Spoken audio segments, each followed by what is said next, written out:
नमस्कार, स्वागत है आपका अपडेट @12 में। दोपहर के 12 बजे हैं और आपको अपडेट करने के लिए स्वागत है एक बार फिर से आपका सनसेट टीवी पर। सबसे पहले शुरुआत हेडलाइन से। अंतरिक्ष की यात्रा के लिए भारत के शुभांशु शुक्ला को करना पड़ेगा और इंतजार। एक्सियोम 4 मिशन का लॉन्च एक बार फिर टाला गया।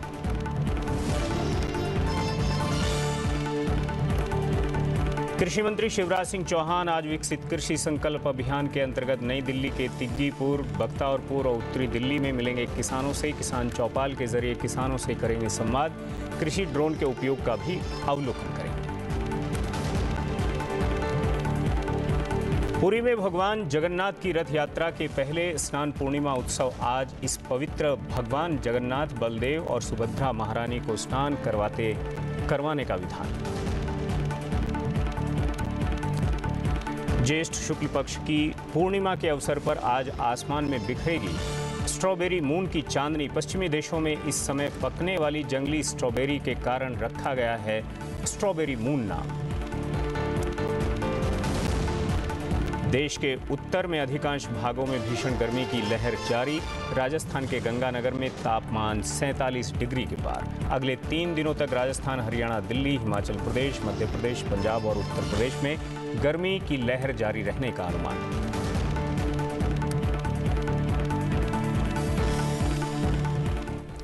यह कोई रॉकेट साइंस थोड़े है। जब भी किसी काम को आसान बताना होता है, हम इस बात को बोलते हैं। यह बताता है कि रॉकेट साइंस कितना जटिल काम होता है और इसको अंजाम तक पहुंचाने के लिए दुनिया के सबसे तेज दिमागों को एक साथ काम करना होता है। और जब इस रॉकेट पर कोई इंसान बैठा होता है तो गलती की कोई गुंजाइश ही नहीं बचती। भारत के अंतरिक्ष यात्री शुभांशु शुक्ला अंतरिक्ष नापने को तैयार हैं। वो अंतरिक्ष में जाने वाले दूसरे भारतीय बनने और इंटरनेशनल स्पेस स्टेशन जाने वाले पहले भारतीय बनने को तैयार हैं। लेकिन उनका स्पेस मिशन और एक्सियोम 4 मिशन एक बार फिर से टाल दिया गया है। नासा और इसरो की पार्टनरशिप में जा रहा यह प्राइवेट मिशन एलन मस्क की कंपनी स्पेस एक्स के रॉकेट फाल्कन 9 और अंतरिक्ष यान ड्रैगन के जरिए पूरा होने वाला है, लेकिन इसके लॉन्च को टाल दिया गया है। अगली तारीख की घोषणा जल्द होने की उम्मीद है।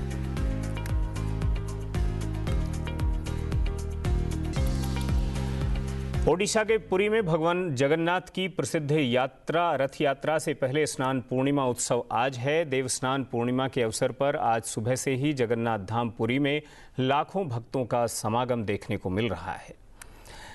इस पवित्र दिन भक्त भगवान जगन्नाथ, बलदेव और सुभद्रा महारानी को स्नान करवाते हैं। इस स्नान यात्रा को देव स्नान पूर्णिमा के नाम से भी जाना जाता है। ये हिंदू कैलेंडर में सबसे महान और सबसे पवित्र त्योहारों में से एक है। यह ज्येष्ठ महीने की पूर्णिमा के दिन मनाया जाता है, जो आमतौर पर जून या जुलाई में पड़ता है। इस दिन भगवान जगन्नाथ, उनके भाई बलभद्र और बहन सुभद्रा के साथ साथ दिव्य सुदर्शन चक्र का पवित्र स्नान कराया जाता है। देवताओं की मूर्तियों को गर्भगृह से बाहर लाया जाता है और स्नान मंडप पर रखा जाता है। मंडप को विशेष रूप से सजाया जाता है। यहाँ उन्हें मंदिर परिसर के भीतर स्वर्ण कुएं से निकाले गए पवित्र जल से 108 घड़ों से औपचारिक रूप से स्नान कराया जाता है। स्नान के बाद देवताओं को हाथी की पोशाक पहनाई जाती है। ये उनके दिव्य और राजसी रूप का प्रतीक है। भक्तों के लिए यह एक दुर्लभ और भक्ति भावना से भरा हुआ दृश्य होता है। हजारों भक्त इस भव्य परंपरा को देखने के लिए इकट्ठा होते हैं, क्योंकि यह उन दुर्लभ अवसरों में से एक है जब गैर हिंदू और मंदिर परिसर के बाहर के लोग देवताओं की एक झलक पा सकते हैं।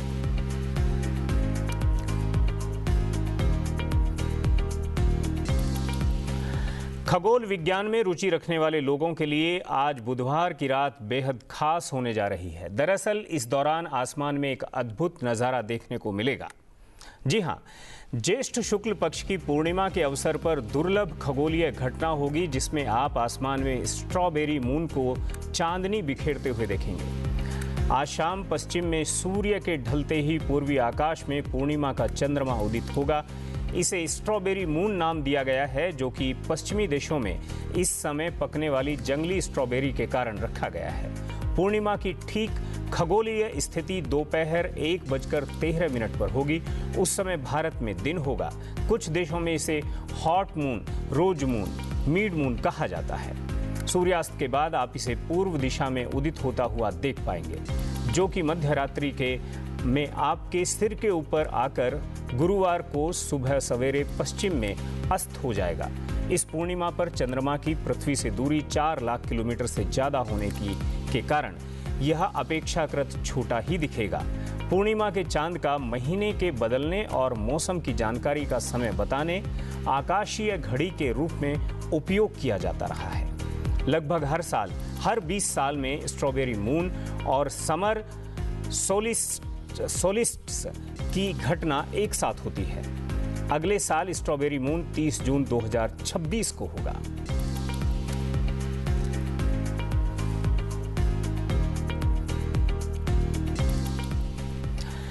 कृषि मंत्री शिवराज सिंह चौहान आज विकसित कृषि संकल्प अभियान के अंतर्गत नई दिल्ली के तिगीपुर, बख्तावरपुर और उत्तरी दिल्ली में किसानों से मिलेंगे। कृषि मंत्री किसान चौपाल के जरिए किसानों से संवाद भी करेंगे। इस कार्यक्रम में कृषि विज्ञान केंद्र उजवा और भारतीय कृषि अनुसंधान संस्थान पूसा भी शामिल होंगे। कृषि मंत्री कृषि ड्रोन के उपयोग का भी अवलोकन करेंगे। इस अभियान का मुख्य उद्देश्य किसानों को नवीनतम प्रौद्योगिकियों, अनुसंधान, विकास और सरकारी योजनाओं के बारे में जानकारी प्रदान करना है। 15 दिन का यह अभियान बृहस्पतिवार को संपन्न होगा। कृषि मंत्री अब तक ओडिशा, जम्मू, हरियाणा, उत्तर प्रदेश, बिहार, महाराष्ट्र, उत्तराखंड, पंजाब, मध्य प्रदेश, कर्नाटक और तेलंगाना में किसानों से संवाद कर चुके हैं।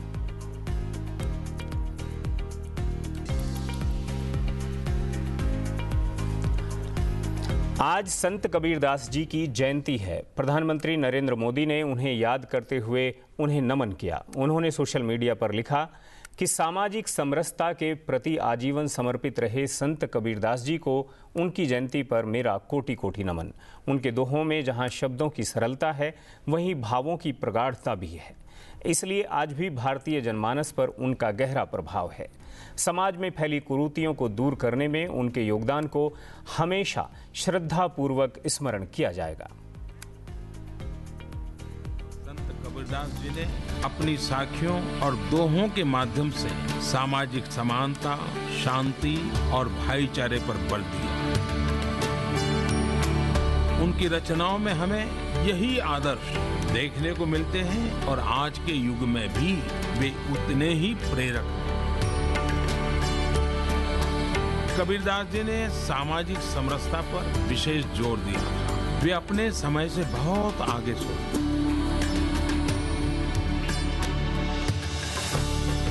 उस समय जब विश्व में अवनति और संघर्ष का दौर चल रहा था, उन्होंने शांति और सद्भाव का संदेश दिया और लोकमानस को एकजुट करके मतभेदों को दूर करने का काम किया। उन्होंने कहा, जाति न पूछो साधु की, पूछ लीजिए ज्ञान। और लोगों से अपील की वे धर्म और जाति से ऊपर उठकर लोगों को ज्ञान के आधार पर माने, उनका सम्मान करें। उनकी बातें आज सदियों बाद भी उतनी ही प्रभावी है। प्रधानमंत्री नरेंद्र मोदी ने कल 7 सर्वदलीय प्रतिनिधि मंडलों के सदस्यों की मेजबानी की, जिन्होंने ऑपरेशन सिंदूर के बाद पाकिस्तान प्रायोजित आतंकवाद के विरुद्ध भारत के कड़े रुख से अवगत कराने के लिए हाल ही में विभिन्न देशों का दौरा किया था। नई दिल्ली में प्रधानमंत्री आवास पर हुई बैठक में संसदीय कार्य मंत्री किरण रिजिजू, डीएमके सांसद कनिमोझी, भाजपा सांसद रविशंकर प्रसाद, अनुराग सिंह ठाकुर, बांसुरी स्वराज, निशिकांत दुबे, कांग्रेस सांसद शशि थरूर और मनीष तिवारी, भाजपा और अन्य दलों के सांसद शामिल हुए। इस मीटिंग के बाद पीएम मोदी ने अपने एक्स हैंडल पर एक फोटो भी पोस्ट की, जिस पर उन्होंने लिखा, विभिन्न देशों में भारत का प्रतिनिधित्व करने वाले विभिन्न प्रतिनिधि मंडलों के सदस्यों से मुलाकात की और शांति के प्रति भारत की प्रतिबद्धता और आतंकवाद के खतरे को खत्म करने की आवश्यकता पर विस्तार से चर्चा की। जिस तरह से उन्होंने भारत की आवाज को आगे बढ़ाया, उस पर हम सभी को गर्व है।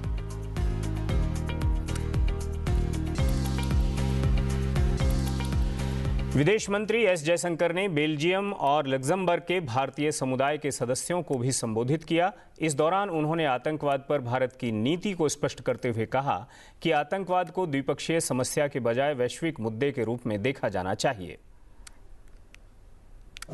Terrorism is not, a particular country's problem. Don't look at this because often, a media which is not always free of bias tends to present it saying, there is an India-Pakistan issue, or, this is about Kashmir. This is about terrorism. It is about a challenge which I told him. I said, look, it could be me today, it could be you tomorrow, it could be somebody else. What distinguishes this challenge is often in different countries, a group does it, a set of forces. It is very rare to have a country which openly uses it as a state policy. So, and this is something which people in Europe have to understand because that is not their experience. But we took the decision, as I said, we are not just unbroken, we are very determined. The decision to go in there and hit them. And to say thereafter, when Prime Minister Modi says Operation in Sindoor is not over, there's a clear message there saying we reserve the right to go after terrorists anytime, anywhere, if they have done harm to our people. Don't treat it as an issue between two countries. Don't think this is just India's problem. I mean, if you look, in fact, at the history of terrorism in the last 20-30 years, so many of these incidents eventually end up in Pakistan. The fingerprints, the trails, it's somebody from there who's done, this. So that's right now, of course, the big issue. I felt it was important. I shared those the thought process behind what we set out to do. विदेश मंत्री S Jaishankar ने मंगलवार को यूरोपीय संघ के पाकिस्तान के साथ संघर्ष के मुद्दे को भारत बनाम आतंकिस्तान के रूप में देखने का आह्वान किया। उन्होंने आतंकवाद पर भारत के कतई बर्दाश्त नहीं करने के रुख को भी रेखांकित किया। ब्रसेल्स में यूरोपीय संघ के विदेश मामलों और सुरक्षा नीति के उच्च प्रतिनिधि काजा कालास के साथ संयुक्त संवाददाता सम्मेलन के दौरान जयशंकर से पहलगाम आतंकवादी हमले के मद्देनजर भारत पाकिस्तान संघर्ष के बारे में पूछे जाने पर उन्होंने ये टिप्पणी की। जयशंकर ने कहा, यह दो देशों के बीच का संघर्ष नहीं है, यह वास्तव में आतंकवाद के खतरे के प्रति प्रतिक्रिया है। इसलिए मैं आपसे आग्रह करूंगा कि आप इसे भारत पाकिस्तान के रूप में न सोचें, बल्कि भारत और आतंकिस्तान के रूप में सोचें। तब आप इसे समझ पाएंगे। जयशंकर ने जोर देकर कहा कि भारत का दृढ़ विश्वास है कि आतंकवाद को किसी भी रूप में कतई बर्दाश्त नहीं करना चाहिए। उन्होंने कहा, उस संदर्भ में यह भी आवश्यक है कि हम कभी भी परमाणु धमकी के आगे न झुकें। यह वैश्विक समुदाय के लिए एक साझा और परस्पर चुनौती है और यह जरूरी है कि इस मामले पर मजबूत अंतर्राष्ट्रीय सहयोग और समझ विकसित हो। Creating stronger economic and technology partnerships between major players, we believe, has acquired even greater value. It is with that perspective that we support the goal of concluding an ambitious and balanced India-EU FTA by the end of the year. We also see great benefit in holding an early meeting of the Trade and Technology Council. Allow me finally to make a few points about combating terrorism. We strongly believe that there must be zero tolerance for terrorism in all its forms and manifestations. In that context, it is also essential that we never yield to nuclear blackmail. This is a shared and interconnected challenge for the global community, and it is imperative that there is strong international cooperation and understanding on the matter. रक्षा मंत्री राजनाथ सिंह ने कल उत्तराखंड की राजधानी देहरादून में राष्ट्रीय सुरक्षा एवं आतंकवाद विषय पर आयोजित संवाद कार्यक्रम को संबोधित करते हुए कहा कि पिछले 11 वर्षों में प्रधानमंत्री नरेंद्र मोदी के नेतृत्व में भारत की सुरक्षा नीति में आमूलचूल परिवर्तन हुआ है और इसका जीवंत उदाहरण है ऑपरेशन सिंदूर। उन्होंने कहा कि यह एक विरोधाभास है कि भारत और पाकिस्तान ने एक ही समय में स्वतंत्रता हासिल की, लेकिन आज जबकि भारत को लोकतंत्र की जननी के रूप में मान्यता दी जा रही है, पाकिस्तान ने वैश्विक आतंकवाद के जनक की उपाधि अर्जित की है और इसे उसी परिप्रेक्ष्य में देखा जाना चाहिए। साथियों, हमने हमेशा देखा है कि पाकिस्तान जैसे देश लगातार आतंकवाद को समर्थन देते आए हैं। यह कितना भी विरोधाभास है कि भारत और पाकिस्तान दोनों एक ही समय आजाद हुए, लेकिन आज भारत को पूरी दुनिया में जहां मदर ऑफ डेमोक्रेसी की पहचान मिली है, वहीं पाकिस्तान को father of the global terrorism की उपाधि मिली है और इस नजरिए से देखा जाता है।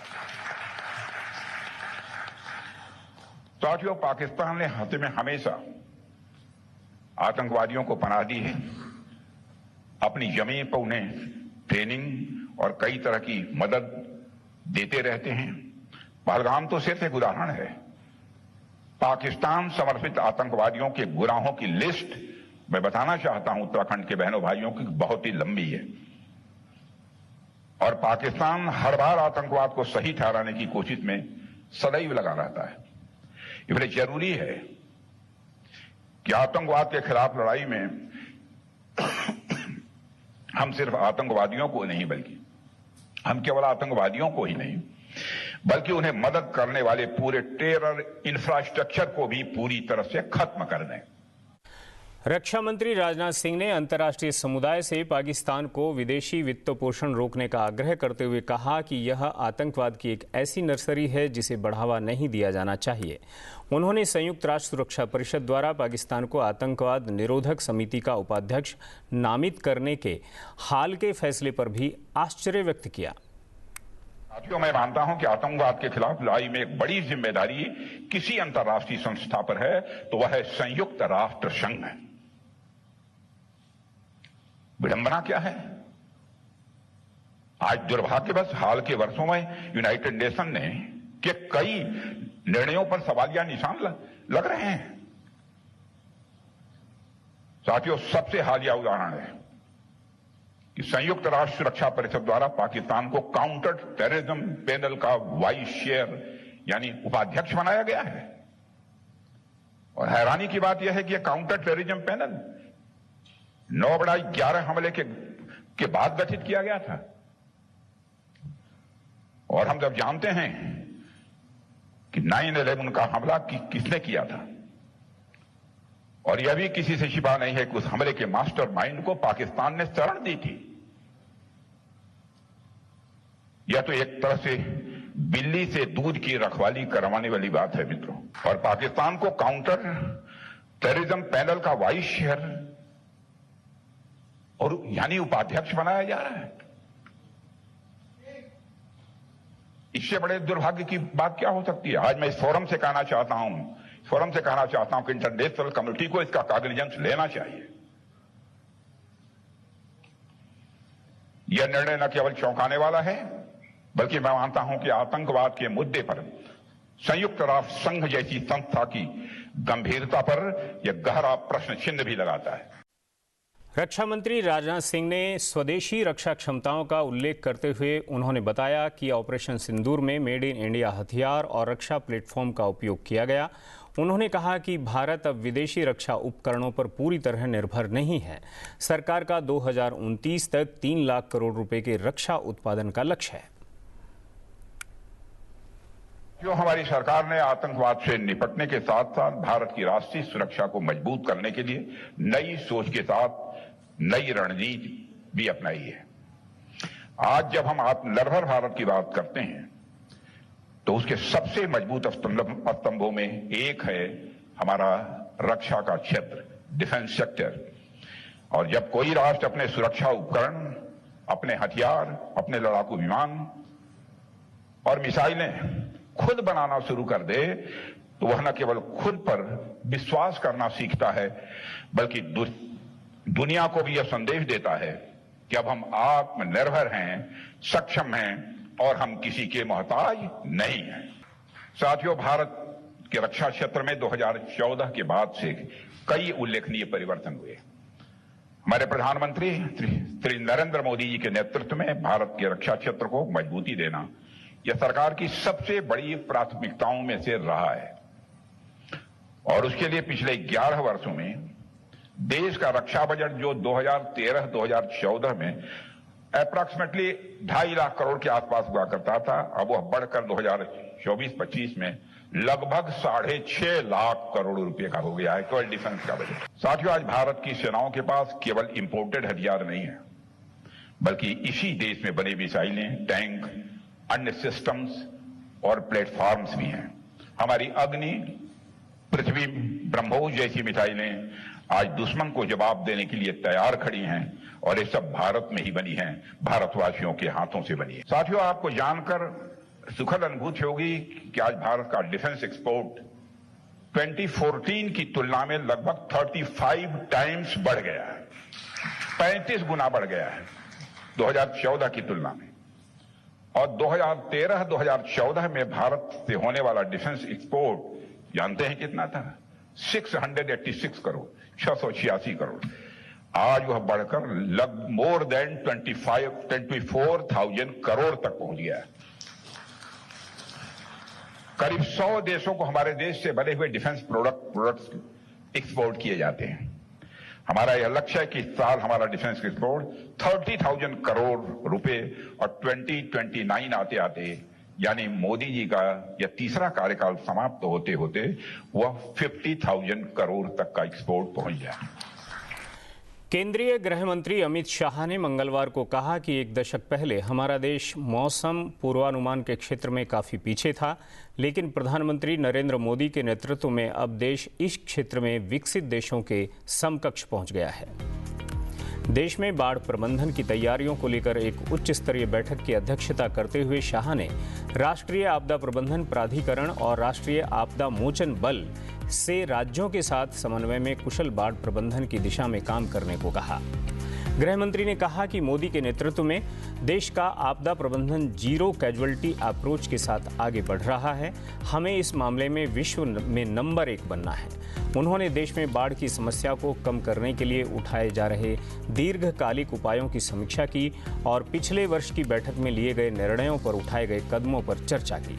उन्होंने जल शक्ति मंत्रालय, NDMA और राष्ट्रीय रिमोट सेंसिंग सेंटर को ग्लेशियल झीलों में की बारीकी से निगरानी करने और किसी भी प्रकार के विस्फोट की स्थिति में समय पर कदम उठाने की सलाह दी।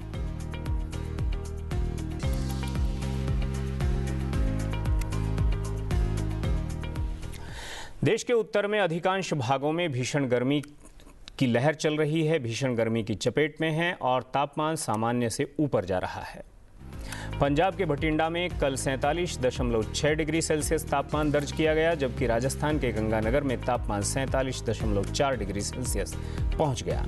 मौसम विज्ञान विभाग ने अगले 3 दिनों तक राजस्थान, हरियाणा, दिल्ली, हिमाचल प्रदेश, जम्मू और कश्मीर, मध्य प्रदेश, पंजाब और उत्तर प्रदेश में गर्मी की लहर जारी रहने का अनुमान लगाया है। विभाग ने आज दिल्ली, चंडीगढ़, हरियाणा, पंजाब और राजस्थान में अलग अलग स्थानों पर रात में गर्म मौसम की भविष्यवाणी की है। मौसम विज्ञान विभाग ने अगले 2 दिनों के दौरान तमिलनाडु, पुडुचेरी, कराईकल, केरल, आंध्र प्रदेश में भारी बारिश होने की संभावना जताई है।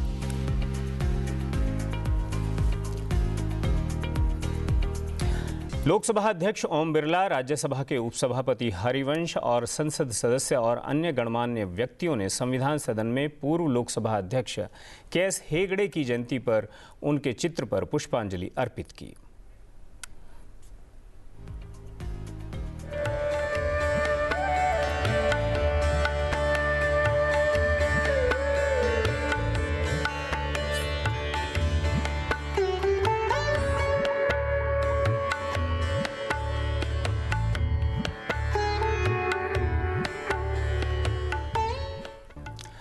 प्रधानमंत्री मोदी सरकार ने 11 वर्षों के बुनियादी ढांचे में क्रांति लाकर देश को एक के बाद एक इंजीनियरिंग चमत्कार देकर भारत का पुनर्निर्माण किया है। चलते चलते आपको दिखाते हैं इसी से जुड़ा एक वीडियो। मुझे दीजिए इजाजत और आप बने रहिए संसद टीवी के साथ। नमस्कार।